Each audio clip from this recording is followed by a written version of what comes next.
मधुबन के बाबा,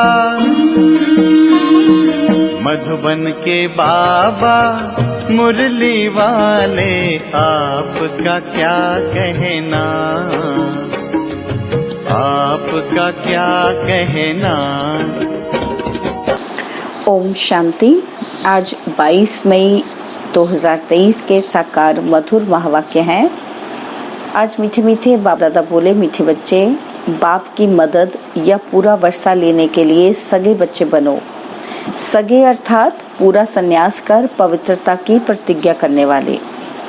बाबा ने कहा, मीठे बच्चे, बाप की मदद या पूरा वर्षा लेने के लिए सगे बच्चे बनो। सगे अर्थात पूरा संन्यास कर पवित्रता की प्रतिज्ञा करने वाले। बाबा ने आज प्रश्न पूछा है कि बाप फुल रहम दिल है कैसे, और कौन सा रहम बच्चों पर सदा ही करते हैं। और उत्तर में बाबा समझाते कि कोई बच्चा कितना भी विघ्न डालता, माया के वशों उल्टा कर्म कर लेता, लेकिन फिर भी अगर कोई भूल महसूस करता है तो बाप उसे शरण ले कहते हैं, अच्छा फिर से ट्रायल करो, अवगुणों को निकाल गुणवान बनो। बाप फुल रहम दिल है क्योंकि जानते हैं बच्चे और कहाँ जाएंगे। सदा सुखी रहें, यही बाप की आश रहती है।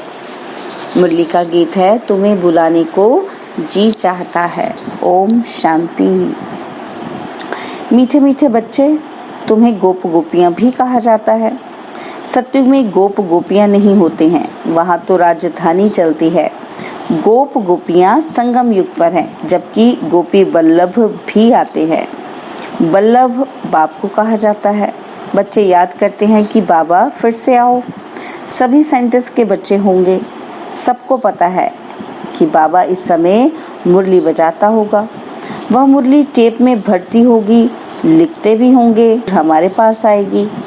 हम धारणा करेंगे, फिर हम धारणा कराएंगे। ये सब समझते होंगे कि मधुबन में तो गोप गोपियां गोपी वल्लभ से सम्मुख सुनते होंगे। वो ही मुरली फिर हम 4-5 दिन के बाद सुनेंगे। ऐसे ख्यालात चलते होंगे ना। कहते हैं, बाबा आप आओ तो हम सदैव मुस्कुराने लग जाएं। जैसे देवताएं सदैव हर्षित रहते हैं, वहाँ यथा राजा रानी तथा प्रजा सब हर्षित रहते हैं। दुख का नाम निशान नहीं रहता। यहाँ तो है ही प्रजा का राज्य। तो बच्चे जानते हैं कि बाबा आकर हमको पढ़ाते हैं। यहाँ गरीब ही अच्छी रीति पढ़ते हैं। जैसे वे गरीब भी कोई MLA कोई MP बन जाते हैं ना, तो यहाँ गरीब ही पढ़ सकते हैं। वारिस भी गरीब ही बनते हैं। साहूकारों को लफड़ा बहुत रहता है। एक तो धन का नशा और दूसरा फिर फुर्सत ही नहीं मिलती। बलि भी नहीं चढ़ सकते। यहाँ बलि चढ़ना पड़ता है, तन मन धन सहित। साहूकारों का हृदय विदीर्ण होता है, फुरना बहुत रहता है, इसलिए गरीब झट बलि चढ़ते हैं। इसमें भी पहले नंबर में कन्याएं जाती हैं। मम्मा भी कन्या है ना, बाप की बनी और कहेंगे बस मेरा तो शिव बाबा, दूसरा न कोई। इसको बलि चढ़ना कहा जाता है। ग्रस्त व्यवहार में रहते हुए जैसे कि वहाँ नहीं है। बुद्धि में शांति धाम सुख धाम ही बसता है। अब हम जाते हैं स्वीट होम और फिर स्वीट रजाई में। ग्रस्त व्यवहार में रहते रचना की भी पालना करनी है। तो बाबा कहते कैसे करनी है पालना? श्रीमत से। श्रीमत तब मिले जब बलि चढ़े। सर्वशक्तिमान के साथ योग लगाने से ही शक्ति मिलती है।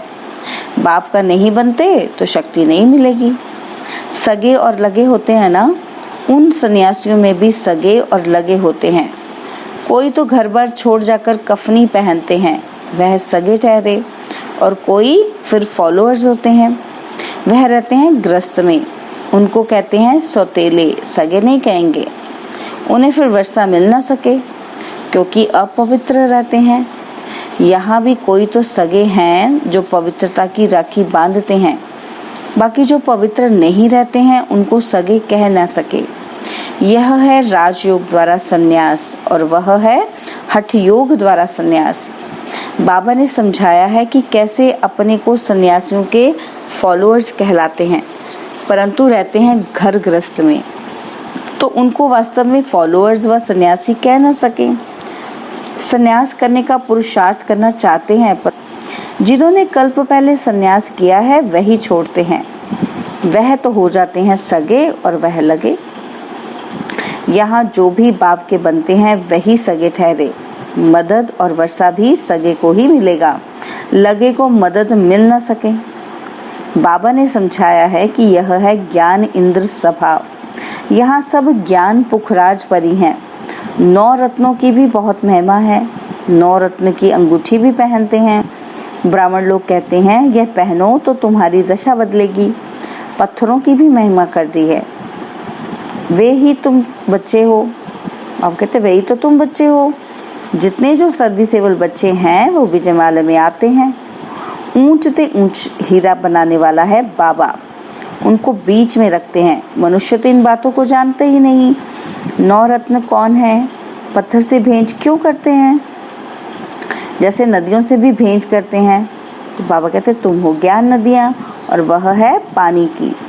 तो कहते हैं कि बाबा आओ तो हम सदैव हर्षित रहेंगे, आपकी मुरली सुनकर औरों को सुनाएंगे। फिर हाँ, प्रिंस प्रिंसेस बन रत्न जड़ित मुरली भी बजाते हैं। मुरली बजाने का शौक रहता है। श्री कृष्ण को भी मुरली दी थी जरूर, जबकि वह प्रिंस था, रास करता था। बाकी ज्ञान मुरली सुनाना या बजाना तो ज्ञान सागर का ही काम है। वह ज्ञान मुरली बाप आकर चलाते हैं। ज्ञान की बात यहाँ ही होती है, वहाँ ज्ञान की बात ही नहीं होती। अब मुरली बजाने वाली तुम बच्चियाँ हो। सतयुग में त्रिकालदर्शी पने का ज्ञान नहीं होता और वहाँ ये नॉलेज प्राय लोप हो जाती है। परंपरा नहीं चल सकती, पीछे तो होती है प्रारब्ध। ज्ञान एक ही बार मिलता है। अभी तुम 21 जन्मों के लिए प्रारब्ध पा रहे हो। प्रारब्ध मिलेगी फिर तो बाबा भी परमधाम में जाकर बैठ जाते हैं। तुमको ज्ञान योग बल से विश्व का मालिक बनाकर हम वाणी से परे हो बैठ जाते हैं। फिर हाँ, मेरे को कोई नहीं जानते। मुझ रचयिता और मेरी रचना को कोई जान नहीं सकते। ना बाप को जानते, ना सृष्टि के आदि मध्य अंत को जानते हैं। वहाँ यह ज्ञान नहीं रहता है। राधे कृष्ण को वहाँ यह पता हो कि फिर 14 करना है तो राज्य ताज की खुशी गुम हो जाए। यह ज्ञान वहाँ रहता ही नहीं। बाप हर बात क्लियर समझाते हैं। तुम भी सन्यासी हो, वे भी सन्यासी हैं। वो है हठ योग का सन्यास। सन्यासी हद का घर बार छोड़ जाते हैं। वहाँ है शंकराचार्य और ये है शिवाचार्य। शिव बाबा ज्ञान का सागर है ना, उनको आचार्य कहा जाता है। श्री कृष्ण आचार्य नहीं, भगवान शिवाचार्य बैठ तुम बच्चों को समझाते हैं, राजयोग सिखलाते हैं। वह हठ योगी हैं, वह राजयोग सिखला न सके। यह बेहद का बाप ही सत्युग का राज्य प्राप्त कराने राजयोग सिखलाते हैं। तुम अब बाप के पास आए हो। वे जन्म बाई जन्म संन्यास लेते हैं और तुम 21 जन्म फिर संन्यास नहीं लेते हो। तुम जानते हो ये पुरानी दुनिया है, हम इसको ठोकर मारते हैं। शिव बाबा ने 2 प्रकार की यात्रा समझाई है, एक रूहानी यात्रा और दूसरी जिस्मानी। सुप्रीम बाप कहते हैं कि मैं तुमको यात्रा पर ले जाता हूँ और फिर तुम मृत्यु लोक में नहीं आएंगे। बाप है सुप्रीम पंडा, उनके बच्चे भी पंडे ठहरे। तुम हो रूहानी पंडे, रूहानी यात्रा करने वाले। यह धारण करने की बातें हैं। बच्चे अच्छी रीति धारणा कर समझाते हैं। कोई फिर ऐसे भी हैं जिनका योग पूरा नहीं रहता है। भल ज्ञान की धारणा अच्छी रहती है, योग नहीं ठहरता है। ज्ञान में माया इंटरफेयर नहीं करती है और योग में माया इंटरफेयर करती है। जैसे रेडियो में स्पीच करते हैं तो लड़ाई जब लगती है तो 1-2 का आवाज़ सुनने नहीं देते हैं, खिटखिट करते हैं। तो योग में माया भी इंटरफेयर करती है। भारत में योग का नाम मशहूर है। प्राचीन योग किसने सिखाया? और उन्होंने श्री कृष्ण भगवानुवाच कह दिया है। श्री कृष्ण तो है सतयुग में, फिर उनका नाम रूप देश काल बदलते बदलते यह है अंतिम जन्म। फिर उसमें बाप प्रवेश कर उनको यह बना रहे हैं। तुम जानते हो, ब्राह्मण सो देवता बने, फिर क्षत्रिय सो वैश्य सो शूद्र बने। बाप बैठ समझाते हैं कि मैं जो भी तुमको नॉलेज देता हूँ वह प्राय लोप हो जाती है, इस द्वारा सुनाता हूँ। तो पहला नंबर, नदी ब्रह्मा। मेला लगता है ना ब्रह्मपुत्रा और सागर पर, तो यह ब्रह्मपुत्रा है बड़ी नदी जो धारणा करके कराते हैं। बरोबर भगवान रूप बदल कर आया है, जो निराकार रूप है वह बदल कर साकार में आते हैं। ब्राह्मणों का सबसे ऊंच कुल है। आप ब्रह्मा मुख कमल द्वारा ब्राह्मणों को ज्ञान दे देवी देवता धर्म और क्षत्रिय धर्म की स्थापना करते हैं। सत्युग त्रेता में और कोई धर्म होता ही नहीं। अब स्थापना हो रही है। राधे कृष्ण जो हैं वह लक्ष्मी नारायण बनते हैं। जिन्होंने भी पढ़ाई की है वह सत्युग में तो जरूर आएंगे, क्योंकि अविनाशी ज्ञान का विनाश नहीं होता है। प्रजा तो बहुत बनती है ना, कोई चले जाते हैं फिर चक्र लगाकर आ जाते हैं। जाएंगे कहाँ? क्षमा तो एक ही है, परवाने अनेक हैं, तो क्षमा पर आते रहेंगे। भागंती हो जाने वाले भी आएंगे। सत्युग की निंदा कराई है फिर भी बाबा के पास आते हैं, तो समझाया जाता है कि फिर से तुम ये ज्ञान उठा सकते हो। वह फील करते हैं, क्या फील करते हैं कि बरोबर हमारी ही भूल है, तो उनको भी शरण लेना पड़ता है। फिर उनकी भी सेवा करेंगे। कौन? बाबा। तो अंत तक फुल रहम करना है।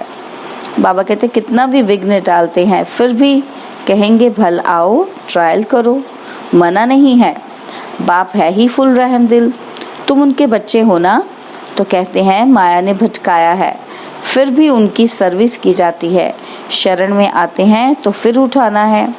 अवगुण को निकाल गुणवान बनाना चाहिए। बाप कभी दुश्मन नहीं बन सकता। बेहद का बाप कहेंगे कि बच्चे सुखी रहो। रहम आता है, कहाँ जाएंगे?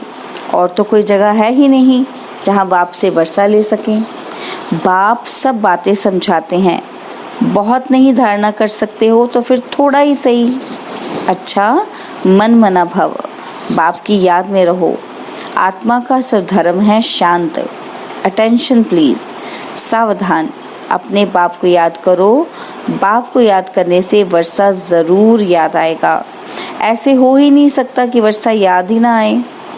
बाप और वर्षे को याद करने से तुम जीवन मुक्त बनते हो। कितनी सहज बात है। नाम ही रखा है सहज राजयोग। योग कहने से ही मूंझते हैं। यह तो बाप को याद करना है ना। बाबा कहते हैं अरे बच्चे, तुम बाप को भूल जाते हो। जिस बाप से हीरे जैसा जन्म मिला है तुम उनको भूल जाते हो। लौकिक बाप को तो कभी भूलते हो? बाबा को भूला तो वर्षा गुम। अपने को आत्मा निश्चय कर बाप को याद करना है। आत्म अभिमानी बदले देह अभिमानी बनने से धोखा खाते हैं। सन्यासियों का है निवृत्ति मार्ग। भारत पतित बनना शुरू हो जाता है तो यह आकर मरम्मत करते हैं। अपवित्र बनने से थामते हैं। उनमें प्योरिटी की ताकत रहती है। प्योरिटी है तो पीस प्रॉस्पेरिटी भी है। कन्या भी पवित्र है तब तो उनको माथा टेकते हैं। देवताएं पवित्र हैं तो सब उनको माथा टेकते हैं। सतयुग में माथा टेकने की बात नहीं है, क्योंकि सब पवित्र रहते हैं। अपने दर्पण में देखना चाहिए कि हमारे में कोई भूत तो नहीं है। लायक बने हैं लक्ष्मी नारायण को वरने के। अपने को लायक बनाना है। तुम बच्चे जानते हो, ऊंचते ऊंच है शिव बाबा। ब्रह्मा विष्णु शंकर और लक्ष्मी नारायण आदि सबसे ऊंचा शिव बाबा है। एक शिव बाबा ही हीरे जैसा है, बाकी इस समय सब तमो प्रधान कौड़ी जैसे हैं। महिमा सारी एक ही बाप की है। सारे सृष्टि को स्वर्ग बनाना यह बाप का ही काम है। अच्छा, मीठे मीठे सिकिलते बच्चों प्रति माता पिता बाप दादा का याद प्यार और गुड मॉर्निंग। रूहानी बाप की रूहानी बच्चों को नमस्ते।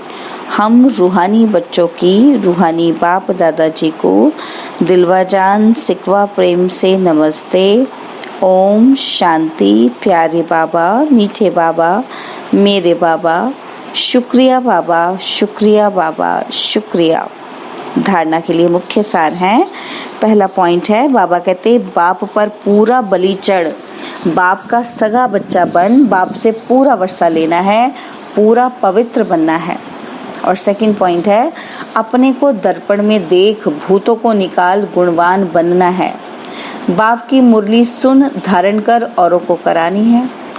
बाबा ने वरदान दिया कि परमार्थ के आधार पर व्यवहार को सहज बनाने वाले भाग्यवान आत्मा भव। परमार्थ के आधार पर व्यवहार को सहज बनाने वाले भाग्यवान आत्मा भव। आधा कल्प व्यवहार में, भक्ति में, धर्म के क्षेत्र में सबने मेहनत की और अभी मेहनत से छूट गए। बाबा कहते आधा कल्प व्यवहार में, भक्ति में, धर्म के क्षेत्र में सब में मेहनत की और अभी क्या हुआ, मेहनत से छूट गए। अभी व्यवहार भी परमात्मा के आधार पर सहज हो गया। निमित्त मात्र कर रहे हो, निमित्त मात्र करने वाले को सदा सहज अनुभव होगा। व्यवहार नहीं है लेकिन खेल है, माया का तूफान नहीं लेकिन ड्रामा अनुसार आगे बढ़ने का तोहफा है। माया का तूफान, वो परिस्थितियां क्या है, तोहफा। तो मेहनत छूट गई ना, तो ऐसे मेहनत से अपने को बचाने वाली श्रेष्ठ भाग्यवान आत्मा हूँ, इसी स्मृति में रहो। स्लोगन, जीवन में मधुरता का गुण धारण करना ही महानता है। जीवन में मधुरता का गुण धारण करना ही महानता है। ओम शांति। और अब यह एक बहुत अच्छी वीडियो भी जरूर देखें।